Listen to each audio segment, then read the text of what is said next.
Kabanata 911. Tinanong ni Spencer si Ben, bakit parang biglang nagkagulo ang lahat? Nakipag-ugnayan ka na ba kay Mrs. Ralston? May nakain ba siyang kakaiba? Pagkatapos ng ilang segundo na pag-aatubili, mahina ang sagot ni Ben, nasa bahay sila ni Miss Lindbergh 3 araw na ang nakalipas at kagabi lang sila bumalik. Bigla na lang siyang nagsuka pag-uwi namin. Kung ganoon, may nakain ba siyang hindi dapat habang wala sila? Tinitigan ni Spencer si Zachary sa mata at sinabi, subukan mong alamin kung ano ang mga kinain niya. Nanlaki ang mata ni Zachary sa narinig. Mahinang bulong niya sa sarili, pwede kayang. Alam ng mga konektado kay Danrick na eksperto siya sa paggamit ng iba't ibang uri ng gamot para manipulahin ang tao. At nagagawa niya ito nang hindi napapansin ng iba. Lumapit si Spencer at ngumiti ng banayad, Jamie, bakit hindi mo ikwento kung ano ang mga kinain mo nitong nakaraang 2 araw? Pinilit ni Jamie na alalahanin ang mga nangyari at sinabi, bukod sa ilang baso ng tubig, wala kaming masyadong kinain simula noong magkasakit kami pagkadating sa bahay ni Mommy. Tinawag niya agad ang doktor nang makita niyang may mali. Dinala kami agad sa ospital dahil sa mataas naming lagnat. Sa ospital, 1 beses lang kami kumain ng lugaw na may sabaw ng gulay. Nang gumanda na ang pakiramdam namin, umuwi na kami. Pagkalipas ng ilang sandali, idinagdag niya, dinala kami ni Mommy sa isang kainan dahil alam niyang takot kami kay Uncle Dan. Maraming pagkain ang inihain ng may-ari ng Seacrest Restaurant, pero hindi kami masyadong kumain dahil mas gusto namin ang luto ni Mommy. Ako at si Ellie ay kumain lang ng tig-1 slice ng cake habang naghihintay kay Mommy na magluto mula sa simula. Pero ayos naman ako. Utos ni Zachary, magpadala ng tao sa Seacrest Restaurant para alamin kung may nangyaring kakaiba. Opo, umalis agad si Bruce kasama ang isang grupo at nagtungo sa Seacrest Restaurant. Tinapik ni Spencer si Zachary sa balikat at paalala niya, Ginoong Zachary, kailangan ninyong manatiling kalmado sa panahon ng emergency. Natukoy na siguro ng mga kaaway mo na ang mga anak mo ang pinakamahina mong bahagi. Kailangan mong maging kalmado para hindi ka nila mapagsamantalahan. Napakagat sa labi si Zachary at mariing sinabi, kapag may nagtangkang saktan ang mga anak ko, gagawin ko ang lahat para durugan sila. Kailangan mong kumalma at huwag munang gumawa ng pabigla-bigla. Wala pa tayong malinaw na ebidensya. Daddy, Mr. Spencer, ano po ba ang pinag-uusapan niyo? Hindi masyadong maintindihan ni Jamie ang pinag-uusapan ng dalawa, pero natakot siya nang makita ang galit sa mukha ng kanyang ama. Bigla namang may naalala si Zachary at sinabi, sandali, si Robbie nasa bahay pa ng Lindbergh. Hindi na siya nag-aksaya ng panahon at agad na kinuha ang telepono para kontakan si Charlotte. Sa kasamaang palad, hindi niya ito makontak. Kaya tumingin siya kay Jamie at inutusan, Jamie, pwede mo bang subukang kontakan si Robbie? Sige po. Sinubukan ni Jamie tawagan si Robbie gamit ang kanyang smartwatch, pero hindi niya ito makontak dahil mukhang naka-off ito. Bantayan ninyong mabuti sina Jamie at Ellie habang wala ako. Agad na lumabas ng kwarto si Zachary matapos sabihin ito. Ginoong Zachary, dahil hindi na niya mapigilan ang galit na lalaki, inutusan ni Spencer si Ben, bilasan mo at sundan mo siya. Opo, Daddy. Niyakap ni Jamie ang binti ni Spencer habang umiiyak at nagtanong, Mr. Spencer, ano pong nangyayari kay Daddy? Pinakalma siya ni Spencer, hindi ito malala, anak. Pupuntahan lang ng daddy mo si Robbie. Nag-aalala lang siya na baka may makain si Robbie na hindi rin dapat, katulad ng nangyari sa inyo. Hindi man niya ganap na naunawaan ang sinasabi ni Spencer, naisip ni Jamie na makakabuti kung nandoon si Robbie.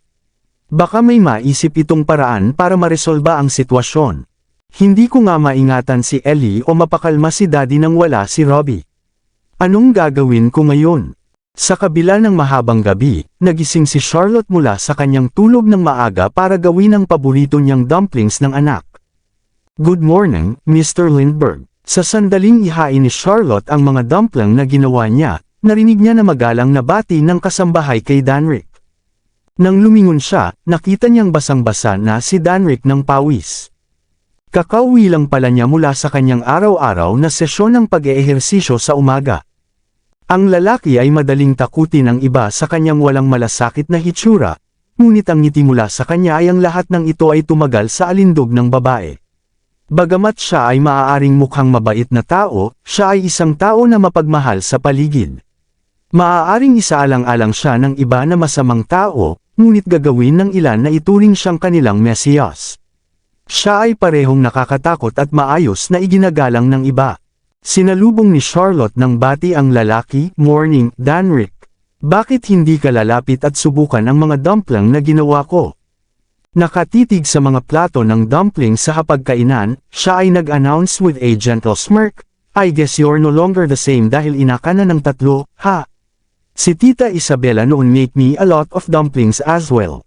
Seryoso ka ba? Tuwang-tuwa si Charlotte dahil sa iilang salita ay na-struck up ng isang pakikipag-usap sa kanya bukod sa kanilang karaniwang paksa na umiikot sa trabaho.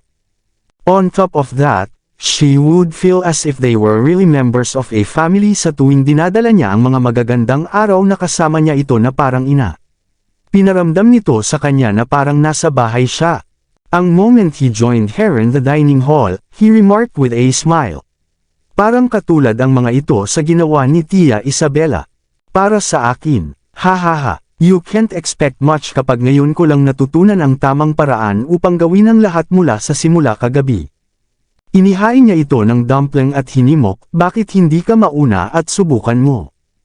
Umupo si Danrick at inabot ang kanyang mga kubyertos. Minsang nagkaroon siya ng isang subo ng dumpling, umiling siya at sinabing, "To be honest, ang sarap talaga ng mga ginawa ni Tita Isabella." A few seconds of pause after, idinagdag niya, "I guess it's not half bad dahil ginawa mo ang lahat mula sa simula. Ituloy mo yan." Tumango si Charlotte at nangako sa kanya, "Well, ako ay isinaalang-alang iyon bilang isang papuri at isaisip iyon." Nang isantabi ni Danrick ang lahat at naisipang dalhin paakyat ng hagdan, naabutan niya si Robbie na nakatitig sa kanya sa itaas. Gayunpaman, hindi na siya nagbabantay sa kanyang tiyuhin. Sa halip, binati siya ni Robbie, "Good morning, Uncle Dan." "Good morning." Sumagot si Danrick sa katulad na paraan at dinala ang sarili sa likod bahay ng mansyon. Bumulong si Morgan, "Sa tingin ko si Mr. Lindbergh ay nasa magandang kalagayan ngayon." Halos hindi mapigilan ni Lupin ang kanyang pananabik. Napabulalas siya, akala ko may nakikita ako. Talagang pala kaibigan siya ngayon." Binalaan ni Charlotte ang nagbubulungang dalawa, "Danrick has always been na isang friendly figure, okay. Itigil ang pakikipag-usap sa kanyang likuran maliban kung mayroon man na gustong mabalisa siya." Natahimik sila nang marinig nila ang babala ni Charlotte. Natatawang inihayag ni Charlotte, "Robbie, halika at samahan mo ako. Ginawa kita ng espesyal para sa almusal." Bumaba si Robbie sa hagdan at nagtanong, "Wow! Ang daming dumplings. Gumising ka ba ng maaga para lang gawan ako nito?" "It took me a few hours, but it's nothing. I'm going to make you ng almusal mo mula ngayon. Bakit hindi mo ituloy at subukan mo?" Inabot ni Charlotte ang mga kubyertos sa kanyang anak. "Salamat, Mommy." Naantig si Robbie at hindi na makapaghintay na ibigay sa kanya ang dumplings na ginawa ng mommy niya. He gobbled down everything sa matako na paraan. Kailangan mong mag-low down maliban kung nais mong masakal ang iyong sarili. Todo ngiti si Charlotte na nakaramdam siya ng tagumpay bilang kanya. Ipinagpatuloy ng anak niya ang pagsubo sa ginawa niyang dumplings. Sa kalagitnaan ng kanyang pagkain, nagtanong si Robbie, "Mommy, naubusan ng baterya ang smartwatch ko. Maaari ba tayong gumawa ng paraan sa kay Daddy's place since my charger and a few of my gadgets are there pati na rin?" Napatingin si Charlotte sa kanyang relo at iminungkahi, "Aalis tayo bandang alas 12. Pupunta tayo kapag tapos na tayo. Kaya magdala ka rin ng dumplings sa mga kapatid mo." "Oo naman." Ilang segundo matapos marinig ng dalawa na may humantong sasakyan sa gate ng mansyon, dali-daling pumasok ang isa sa mga kasambahay sa silid kainan at nagulat. "Miss Lindbergh, may miyembro ng pamilya Knock na dumating para sa iyo." Napakunot ang noo ni Charlotte at inutusan sina Lupin at Morgan na tingnan kung sino ang nasa labas. Bumalik agad ang dalawa matapos ang ilang sandali. Mahinang ibinulong nila, si Zachary. Papalabas na sana si Charlotte ng mansyon, pero huli na dahil bigla na lang pumasok si Zachary gamit ang kanyang Maybach. Dahil sa pagwasak nito sa gate, napasigaw si Charlotte.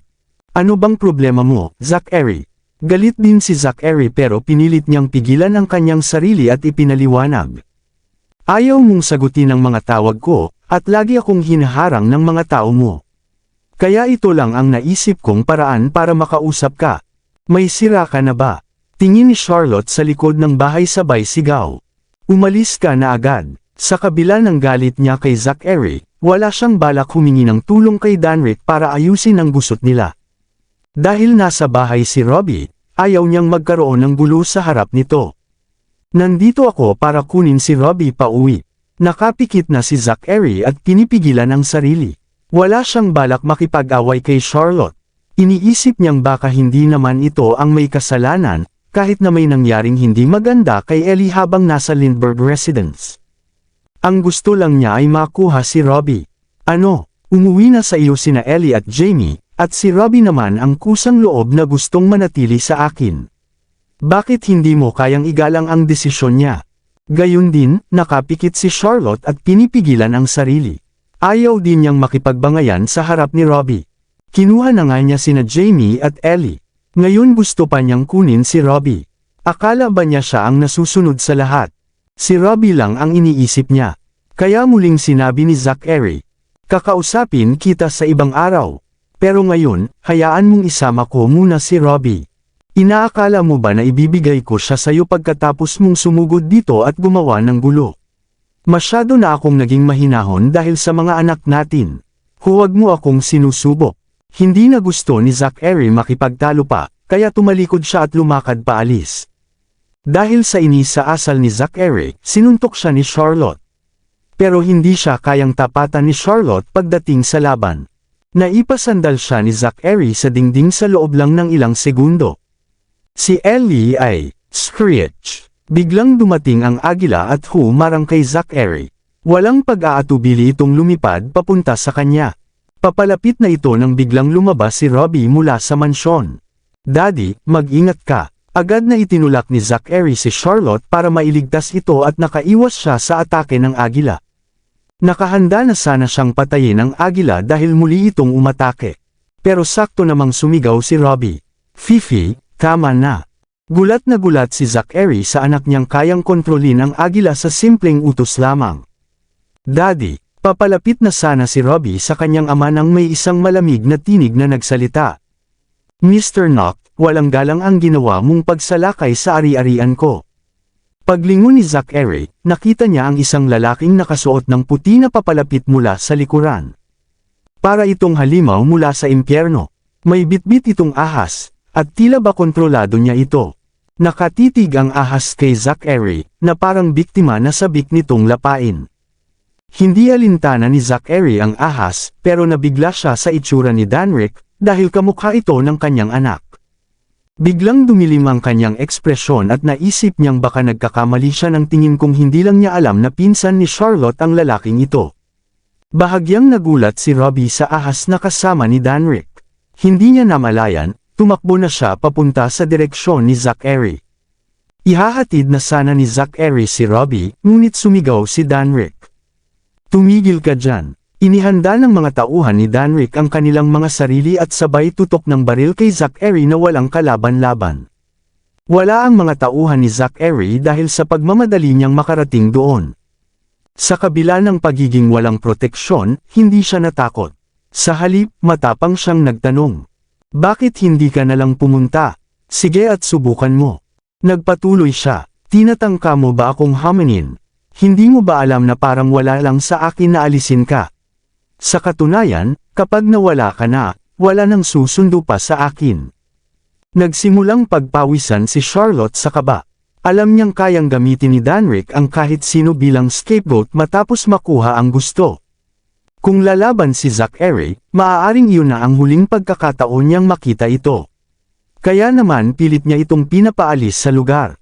Alam niyang kapag nawala si Zachary, matatapos na rin ang lahat para sa Knock Group.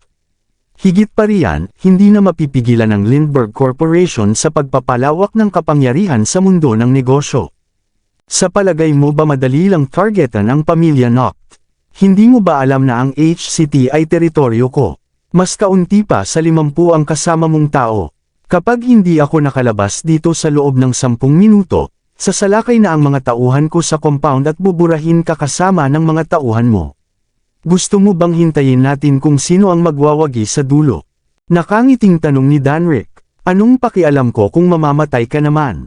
Sayang, wala man lang makakasama ang 78 taong gulang mong lolo sa kanyang huling sandali. Bumawi si Zachary at sarkastikong tugon niya. Sino ka para kunin ako gayong ang pamilya mo nga ay halos mabura sa magdamag? Makikita sa mukha ni Danrick ang galit at intensyon niyang tuluyan ng alisin si Zachary. Para bang kaya niyang pumatay sa isang kisap mata. Alam ni Charlotte kung ano ang maaaring mangyari. Kaya't bigla niyang hinila ang safety lock ng baril at itinapat kay Zachary, ang lalaking minsan niyang minahal. Zachary, kailangan mong pag-isipan ang mga sinasabi mo. Mommy, hindi, huwag mong patayin si Daddy. Sigaw ni Robbie habang yamakap sa ama at nakiusap sa ina na may luhang pumapatak sa kanyang mga mata. Robbie, hindi kinaya ni Charlotte na ipakita sa anak ang kanyang malupit na panig. Tito Dan, pwede bang itigil mo na ang galit mo kay Daddy? Alam ng batang si Robbie na si Danrick ang dahilan ng tensyon. Iniisip niyang may hindi pagkakaunawaan lang talaga. Kaya sa seryosong tinig ay iginiit niya. Sigurado akong nandito si Daddy dahil nag-aalala siya sa akin. Hindi niya intensyon na kunin si Mommy. Sa kabalintunaan, nakita ni Danrick ang sarili kay Robbie. Isang inosenteng bata na kailangang harapin ang gulo sa pamilya. Daddy, akala ko ba may usapan na tayo? Sasama sa inyo sina Jamie at Ellie, habang ako naman ay kasama ni Mommy. Bakit bigla ka na lang pumasok dito? May nangyari ba kina Jamie at Ellie? Ellie, bago pa man niya maipaliwanag ang lahat, nakatanggap siya ng tawag. Agad niya itong sinagot nang makita niyang si Bruce ang tumatawag. Inihayag ni Bruce, hindi namin makita kahit anong bakas mula sa Seacrest Restaurant kahit na hinalughog na namin ito. Sinubukan pa namin tingnan ang mga natira pero wala pa rin. Bukod pa dyan, nakuha lang namin ang impormasyon na si Ellie ay nalason ng isang uri ng lason na natatangi sa mga ahas. Nanliit ang mga mata ni Zachary nang marinig ito. Agad siyang lumingon at tiningnan ng masama si Danrick, gayon din ang ahas na hawak nito. Mr. Knock, nakarating ka na ba sa Lindbergh Residence? Ayos lang ba lahat dyan? Papunta na kami dyan. Mr. Knock, habang mahigpit niyang hawak ang telepono, hindi na niya pinansin ang mga tanong ni Bruce. Danrick, akala ko ba hindi ka nagdadamay ng mga bata, pero mukhang mali ang tingin ko sa'yo. Hindi ako makapaniwala na nilason mo si Ellie. Pamangkin mo siya. Maraming salamat sa lahat ng sumusubaybay. Please subscribe and follow my YouTube and Facebook channel, Filipino Novel. Maraming salamat po. Kabanata 915.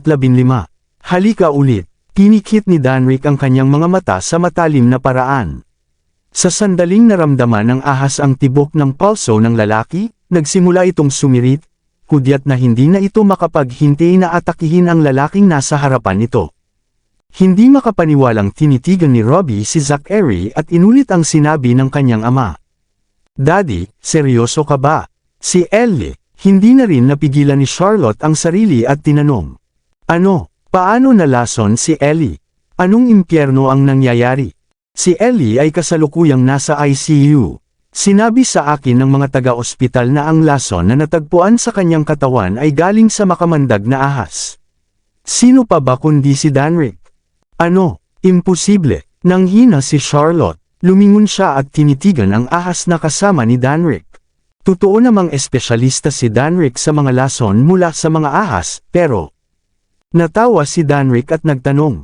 Interesting. Sinasabi mo na ako ang may gawa nito. Sa pagtatangkang ayusin ang tensyon, nagsalita si Lupin.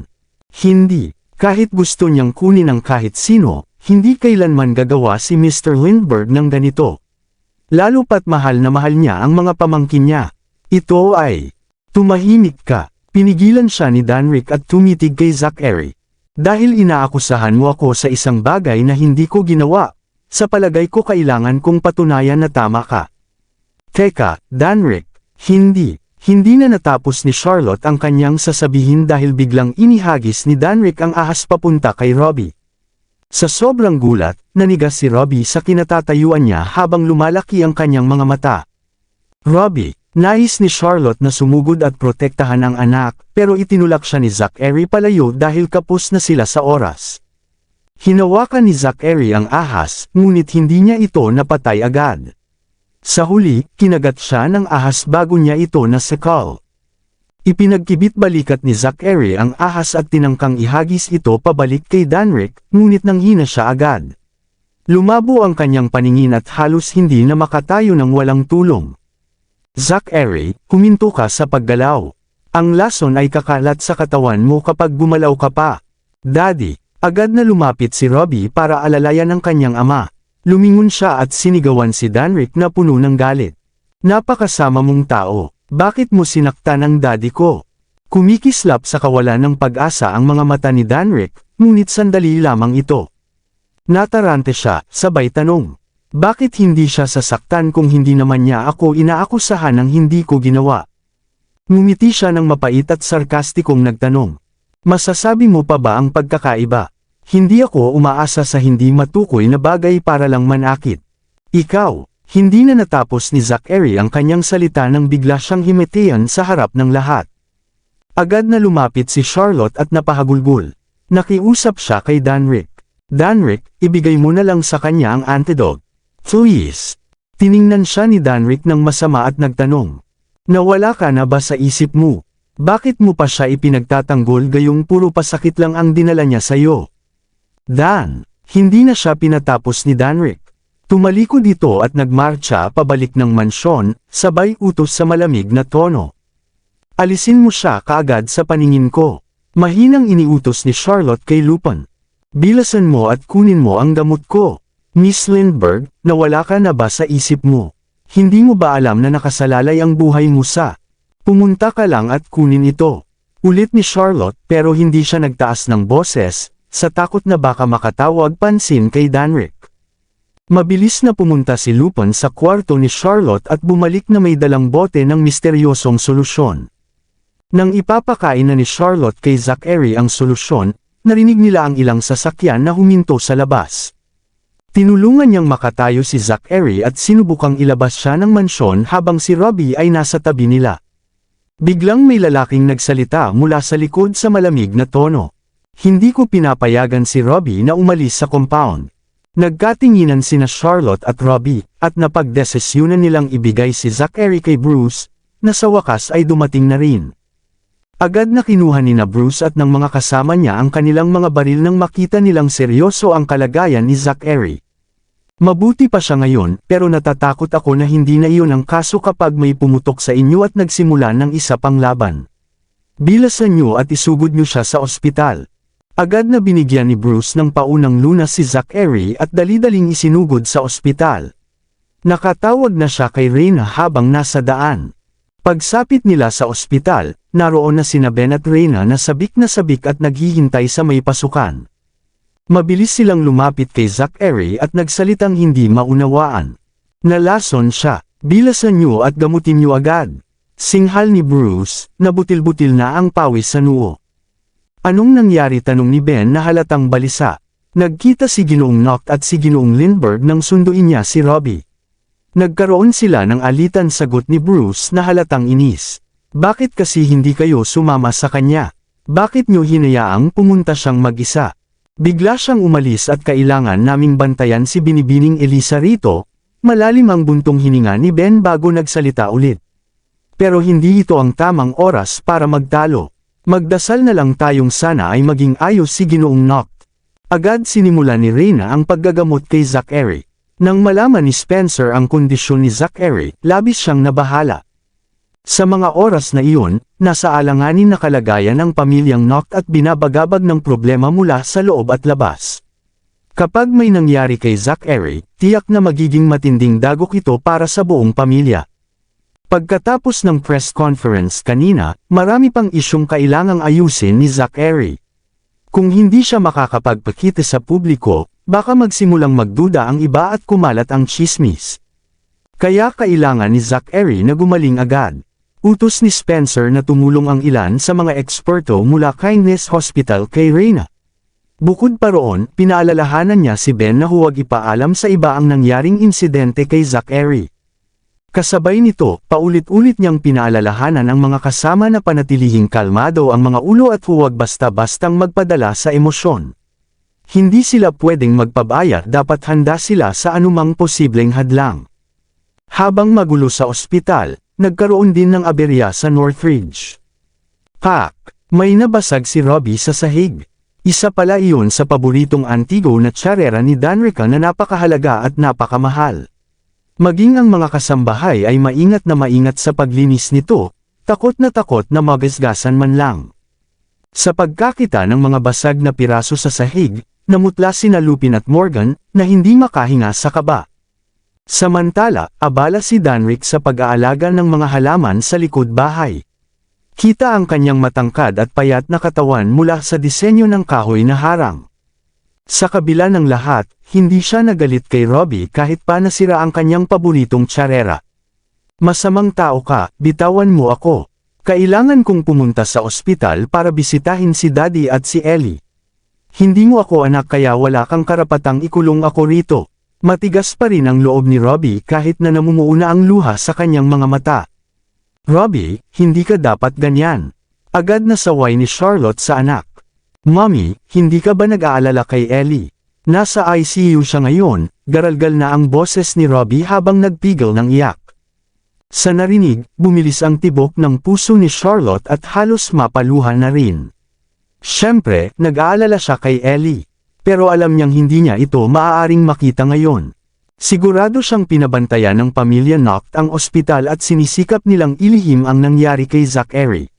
Bukod pa roon, kinikilala siyang kalaban ng pamilya sa kasalukuyan. Kaya tiyak na hindi siya papayagang makapasok. Dahil sa pagiging padalos-dalos ni Zachary, lalo pang humirap ang sitwasyon nila. Kailangan niyang pilitin ang sarili na kumalma at huwag padalos-dalos para hindi pa lumala ang lahat. Mommy, nagmamakaawa si Robbie habang nakatingin ng may luha sa mata. Anong magagawa mo roon? Isang malamig na boses ang umalangaw-ngaw. Ako, nauutal si Robbie. Ngayon na magulo sa tirahan ng mga Noct, lalo lang lalala ang sitwasyon kung pupunta ka roon. Makakaperwisyo ka lang sa kanila dahil kailangan ka pa nilang bantayan. Kung ipapangako mong magiging masunurin ka at hindi ka makulit, baka pagbigyan kitang bigyan ng lunas. Matalim ang tingin ni Danric sa kanya habang kalmado ang boses. Nagliwanag ang mga mata ni Robbie. Lunas. Robbie, magpasalamat ka kay Uncle Dan ngayon. Halos lumukso sa tuwa si Charlotte. Salamat po, Uncle Dan, taos-pusong pasasalamat ni Robbie habang iniabot ang kanyang kamay. Pwede niyo na po bang ibigay sa akin ang lunas? Sabi ko sa'yo, ibibigay ko kung magiging mabait ka, hindi ba sagot ni Danric habang pinupunasan ang kanyang mga kamay ng tuwalya na iniabot ng kanyang tauhan.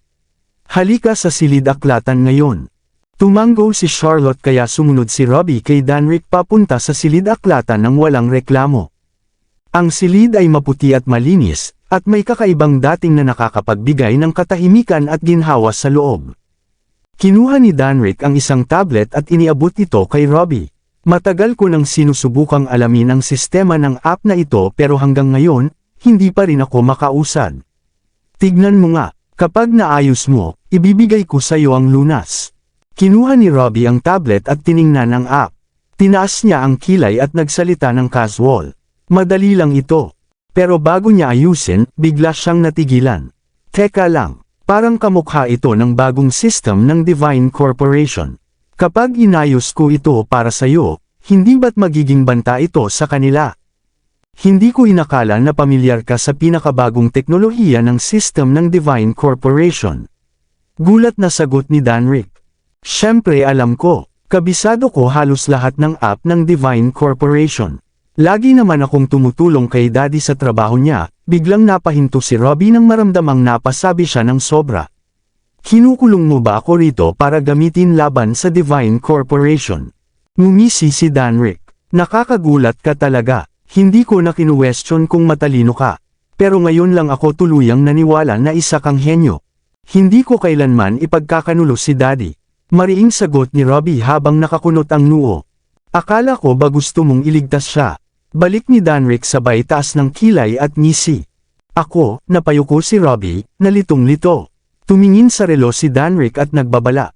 Pag-isipan mong mabuti yan. Lalabas muna ako. Mabuting huwag kang gumawa ng gulo habang wala ako. Tumayo siya at mabilis na lumabas ng silid. Nasa labas na ang mga tauhan at bodyguards niya na handang sumama sa kanya. Samantala, naghahanda na rin si Charlotte para dumalo sa opening ceremony ng South Sea Project. Ito ang unang hakbang ng Lindbergh Corporation sa pagpasok sa lokal na merkado, kaya't nakaabang ang mga media mula sa iba't ibang panig ng mundo. Lumuhod si Charlotte at hinawakan ang balikat ni Robbie. Robbie, huwag kang mag-alala. Nag-assign na ako ng mga tao para silipin ang lagay ni Ellie sa ospital. Hindi naman delikado ang kalagayan niya sa ngayon. Pagkatingala niya at nakasigurong wala na si Danrick sa hagdan, bumulong siya. Pagdating ng gabi, susubukan kong makalusot papuntang ospital para makita si Ellie. Hindi ko siya hahayaang mapahamak. Yamakap si Robbie kay Charlotte habang naiiyak. Mommy, akala ko hindi mo na iniintindi si Ellie. Kayong lahat ay mga anak ko. Paano naman akong hindi mag-aalala sa inyo? Malungkot na sagot ni Charlotte habang pinipigilan ang luha. Nang malaman niyang malubha ang kalagayan ni Ellie, agad siyang nag-assign ng mga tao para manatiling konektado sa ospital. Aalis muna ako para ayusin ang ilang bagay. Baka gabihin ako. Magpa-prepare ka ng pagkain sa maid kapag nagutom ka. At magpahinga ka sa kwarto kung mapagod ka. Huwag kang pupunta sa likod bahay, ha? Paalala ni Charlotte. Alam ko, tango ni Robbie. Walang pwedeng pumasok sa likod bahay ni Uncle Dan. Bukod sa mga bihirang halaman, may mga kakaibang hayop pa siya roon. Aalis na ako, hinalikan ni Charlotte sa noo si Robbie bago umalis ng nagmamadali. Hindi halos maalis ni Robbie ang tingin kay Charlotte hanggang sa tuluyan na itong mawala sa paningin niya. Malungkot siyang bumalik sa kwarto. Sa bintana, nakita niyang nakadapo si Fifi, ang agila, sa isang sanga ng puno. May naisip siya kaya tinawag niya ito gamit ang isang sinyas. Lumipad agad si Fifi at dumapo sa may bintana. Nag-sign si Robbie gamit ang kamay. Fifi, pwede mo bang puntahan si Perret sa bahay? Ibigay mo ito sa kanya at ibibigay niya sa iyo ang mga kailangan ko. Kumuha siya ng maliit na papel at sinulatan ng ilang bagay tulad ng cellphone niya, charger, at maliit na silver na kahon. Pero tumingin lang si Fifi sa kanya ng malamig at hindi tumugon. Napabuntong hininga si Robbie pero hindi agad sumuko. Patuloy niyang kinakausap si Fifi gamit ang mga sinyas, pero hindi na ito tumingin muli sa kanya. Tinitigil na lang nito ang tanawin sa labas ng bintana. Labis ang panghihina ni Robbie kaya napabuntong hininga na lamang siya. Tumingin siya sa tablet sa mesa at muntik na niya itong gamitin, pero napaisip siya at pinigilan ang sarili. Hindi ko dapat sagalan ito. Tablet ito ng pamilya Lindbergh. Kahit hindi kasing advance ng Divine Corporation ang teknolohiya nila, sigurado akong may anti-theft software ito. Baka lalo lang akong mapahamak kung pakikialaman ko ang mga naka-install na app. Ang tanging pag-asa ko ngayon ay si Fifi. Magandang senyales na sumusunod na siya sa tawag ko. Bukod pa roon, nawala na rin ang tila galit sa mga mata niya.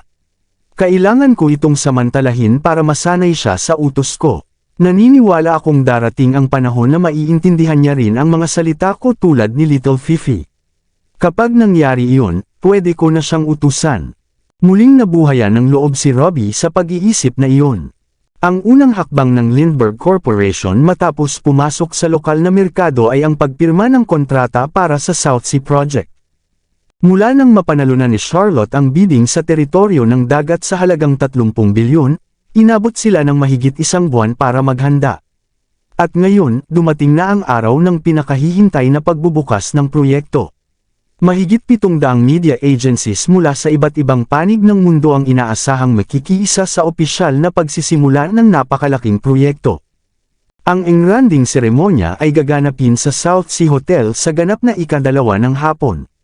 Kaya maagang umalis si Charlotte papunta sa hotel para ayusin ang mga huling detalye. Habang nasa sasakyan, nakatanaw si Charlotte sa bintana at tila malalim ang iniisip. Nang tuluyang mawala sa paningin niya ang sasakyan ni Danrick, ibinaling niya ang tingin at nagutos. Dumiretso tayo sa Kindness Hospital. Miss Lindbergh, kailangan niyo munang ipagpaliban ang ibang bagay dahil magsisimula na ang opening ceremony. Kapag naging matagumpay ito, babalik na agad si Ginoong Danrick sa Erie Hall. Doon niyo na lang po bisitahin si Ellie sa ospital. Mag-focus na lang po tayo muna sa seremonya, pilit na paliwanag ni Lupin. Huwag muna akong pakiusapan pa. Dumiretso na tayo sa ospital. Halos hindi na makapaghinti si Charlotte. Matagal na niyang pinipigilan ang sarili at kinokontrol ang emosyon, naghihintay ng tamang pagkakataon para kumilos. Sa isip niya'y si Ellie ang laman. Nasasaktan siya sa kaalamang nagdurusa ang kanyang anak. Sa kanya, walang halaga ang proyekto, kapangyarihan, o katayuan sa lipunan kung kapalit ay ang anak niyang minamahal. Nagkatinginan sina Lupin at Morgan. Wala na silang nagawa kundi sumunod sa utos ni Charlotte. Agad na nag-u-turn si Morgan at pinaharurot ang sasakyan patungong Kindness Hospital. Habang nasa biyahe, panay ang tingin ni Charlotte sa relo. 15 minuto na lang bago mag-alas 12. Nauubusan na tayo ng oras. Sana umabot pa ako. Kahit napatakbo na sa pinakamabilis na bilis ang sasakyan, hindi pa rin mapakali si Charlotte. Bilasan mo pa, utos niya. Miss Charlotte, nasa max speed na po tayo. Sagot ni Morgan na halos mawalan na rin ng pasensya. Halos hindi makahinga si Charlotte habang nilalabanan ng takot at kaba. Kailangan nilang makarating sa ospital, makita si Ellie ng palihim, at makabalik sa South Sea Hotel bago mag-alas 2. Maya-maya, huminto na ang sasakyan sa kalapit na kalsada malapit sa Kindness Hospital. Lupin at Morgan, sumama kayo sa akin. Ang iba, manatili rito at maghintay. Palihim silang pumasok sa ospital sa likurang bahagi at nakakuha ng 3 uniforme ng doktor. Agad silang nagpalit ng damit at nagkunwaring mga doktor para makapasok sa Children's ICU. Buti na lang at may nakausap na silang insider sa ospital kaya nalaman na agad ni Charlotte kung saan nakakonfine si Ellie. Kaya madali rin silang nakalusot papasok. Sumenya si Charlotte kay Morgan para ilihis ang atensyon ng mga gwardya at nurse sa labas ng kwarto ni Ellie. Kasabay nito, agad siyang pumasok kasama si Lupin. Nakahiga si Ellie sa kama, hindi gumagalaw. Dati-rati kulay rosas ang pisngi nito, pero ngayon ay sobrang putla. Ang maliliit niyang kamay ay punong-puno ng tusok ng karayom at may tubo sa bibig. Marami ring hose na nakakabit sa kanya papunta sa mga makinang medikal. Ellie, halos mamatay sa sakit ang puso ni Charlotte, at kusa nang tumulo ang kanyang mga luha. Tinakpan niya ang kanyang bibig habang umiiyak ng tahimik. Akala ni Charlotte ay matatag na siyang babae dahil sa lahat ng hirap na pinagdaanan niya. Pero ngayon, kailangan niyang hawakan ang dibdib niya habang tiniis ang matinding sakit na tila sumasaksak sa kanyang puso. Paano nangyari ito? Maayos pa siya kahapon Bakas sa mukha ni Lupin ang gulat at lungkot habang naiiyak. Ellie, hindi ko hahayaang may mangyari sa'yo. Nanginginig si Charlotte habang marahang binuhat si Ellie at pinainom mula sa isang bote. Miss Lindbergh, anong ginagawa niyo? Iyan ang potion para pahabain ang buhay niyo. Nanlaki ang mata ni Lupin sa gulat. Tumahimik ka. Tuloy-tuloy si Charlotte sa paglalapit ng potion sa bibig ni Ellie, umaasang makalulunok pa ito ng kaunti. Ngunit bago pa man siya makalayo, nakarinig na siya ng mga yabag sa labas ng kwarto. Agad siyang sumenyas kay Lupin para kumilos na. Inabot ng halos 20 minuto bago maipainom ni Charlotte kay Ellie ang buong potion. Agad niyang itinago ang bote at bamulong, Ellie, huwag kang matakot. Nandito si Mommy, poprotektahan kita. Miss Lindbergh, paparating na si Ben kasama ang kanyang mga tauhan. Kailangan na nating umalis ngayon na. Kung hindi, mapapahamak tayo. Paalala ni Lupin na halatang kabado. Ayaw man niyang bitawan ang kamay ni Ellie, napilitan si Charlotte na bumitaw at huling tumingin sa anak bago tumalon palabas ng bintana ng kwarto. Tigil, sigaw ni Marino nang sumugod siya sa silid at muntik ng sumigaw, pero napansin niya ang isang figure sa tabi ng bintana. Paglingon niya, si Morgan pala iyon. Agad siyang natahimik. Anong meron? Tanong ni Ben nang dumating, ngunit wala na si Morgan sa paningin. Wala, ayos lang lahat, mabilis na sagot ni Marino. Hindi naman nakaramdam ng kakaiba si Ben matapos silipin ang paligid. Kaya't nagbilin lang siya, maging alerto ka. Hindi natin pwedeng hayaang may mangyari kay Ellie. Nauunawaan ko, sagot ni Marino ng may paggalang. Samantala, nakasakay na sa kotse sina Charlotte, Lupin, at Morgan. Hindi na napigilan ni Lupin ang sarili at napaiyak. Miss Lindbergh, yun ang potion para sa pagpapahaba ng buhay nyo. Kailangan niyong uminom yan isang beses kada linggo para hindi lumala ang epekto ng lason sa katawan nyo. Ngayon, 2 bote na ang nagamit ninyo. Paano kung may mangyari sa inyo? Ha, gumamit ka na naman ng isa pang bote. Gulat na tanong ni Morgan. Kahit wala ang gamot, kakayanin ko pa. Pero sila, delikado ang buhay nila kapag wala ito. Hindi rin naman hahayaang may mangyari sa akin ni Danrick, sagot ni Charlotte. Miss Lindbergh, wala nang nasabi si Lupin. Ayon kay Mr. Lindbergh, wala nang natitirang extrang potion. 2 linggo kang kailangang magtiis. Baka hindi mo kayanin, nanginginig ang boses ni Morgan. Tama na, alam ko ang ginagawa ko. Putol ni Charlotte, tumawag ka kay Marino. Kailangan kong malaman ang mas detalyadong kalagayan ni Ellie. Wala akong number niya, nahihiyang sagot ni Morgan. Huwag mo akong lokohin, malamig na sabi ni Charlotte. Akala mo ba hindi ko alam? Alam kong patago kayong nag-uusap. Ano? Pilit pang nagdadahilan si Morgan, pero nang mapansin ang matalim na tingin ni Charlotte, napilitang umamin. Nag-uusap lang kami tungkol sa car racing skills. Wala nang iba, Miss Lindbergh, tapat pa rin kami sa inyo at kay Mr. Noct. Siyempre, alam ni Miss Lindbergh yan. Kung hindi, matagal ka na niyang pinigilan. Kailangan lang namin ng tulong mo para itanong ang lagay ni Miss Elisa. Hindi naman ito pagtataksil kay Mr. Noct. Singit ni Lupin sabay kurot kay Morgan. Sige na, sabi ni Morgan habang tinatawagan si Marino. Ilang sandali bago sinagot ni Marino ang tawag. Hello, sagot niya na halatang binabaan ng boses. Hey, kamusta na si Miss Elisa ngayon? Tanong agad ni Morgan. Ang lakas naman ng loob mong tanungin ako. Halos mamatay ako sa kaba kanina. Kung nakita tayo ni Ben, siguradong sermon na naman ako. Tigil na sa dakdak, biglang inagaw ni Charlotte ang telepono at desperadong nagtanong. Sabihin mo sa akin, paano na poison si Ellie? Anong sabi ng doktor? Miss Lindbergh, nakilala ni Marino ang boses ni Charlotte kaya agad siyang nagtago sa isang sulok at binaba pa ang boses. Ayon sa mga doktor, may natagpo ang bihirang uri ng lason ng ahas sa katawan ni Miss Elisa. Pinaniniwala ang galing ito sa pagkain o ininom niya. Sa ngayon, iniimbestigahan pa namin.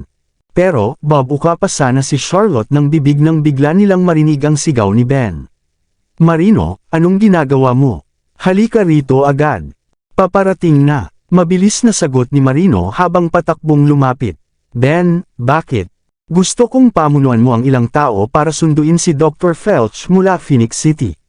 Siya lang ang may kakayahang iligtas si Ellie ngayon. Nakahanda na ang private jet na inayos ni Bruce. Kailangan mong lumipad agad. Bilasan mo. Naiintindihan. Aalis na ako ngayon. Sagot agad ni Marino. Narinig ni Charlotte ang mga yabag ng pagmamadali sa kabilang linya. Ilang segundo lang, muling nagsalita si Marino. Miss Lindbergh, paalis na ako para hanapin si Dr. Felch. Kailangan ko nang ibaba ang tawag. Huwag kayong mag-alala. Lahat kami ay ginagawa ang lahat para mailigtas si Ellie. Dr. Felch. Parang pamilyar ang pangalang yun, bulong ni Charlotte habang litong-lito. May kutob siyang minsan na niyang nakilala ang doktor na iyon. Kabanata 920. Nang naalala ni Charlotte si Dr. Felch, biglang nagsalita si Marino. Noong nalason ka noon, siya ang tumulong sayo. Bigla siyang natigilan at bumati. Miss Blackwood, nandito na po kayo. Miss Blackwood, si Cynthia Blackwood ba ito? Nang akma pa sanang magtanong si Charlotte, agad nang ibinaba ni Marino ang tawag. Napakunot ang noo ni Charlotte at natigilan saglit. Isang iglap lang, nag-iba na ang ekspresyon ng kanyang mukha. Ano na naman ang pakay niya? Parang palagi siyang nakikisawsaw sa lahat ng bagay. Inis na bulalas ni Morgan. Sumang-ayon naman si Lupin. Nakakainis talaga siya. Miss Lindbergh, huwag kayong magalit. Dahil nalason si Mr. Noct, sigurado akong hindi siya ang tumawag kay Cynthia. Binanggit ni Marino na nalason si Ellie dahil sa pagkain, usal ni Charlotte habang nakapikit ang mata, na nag-iisip. Pero kasama ko si Ellie nitong mga nakaraang araw. Paano siya nalason? Totoo nga, ang nakapagtataka pa, pare-pareho lang naman ang kinain ni na Miss Elisa, Mr. Robinson, at Mr. Jameson. Pero si Ellie lang ang nalason. Sino ba talaga ang naglagay ng lason kay Miss Elisa? Tanong ni Morgan habang nakakunot ang noo. Maaari kayang nalason siya sa bahay ng mga Noct. Maayos pa naman ang lagay ni Miss Elisa nang umalis siya kagabi, puna ni Lupin. Ayon kay Marino, nagsimulang hindi maganda ang pakiramdam ni Miss Elisa at nawalan siya ng gana kumain pagbalik niya sa bahay ng mga Noct.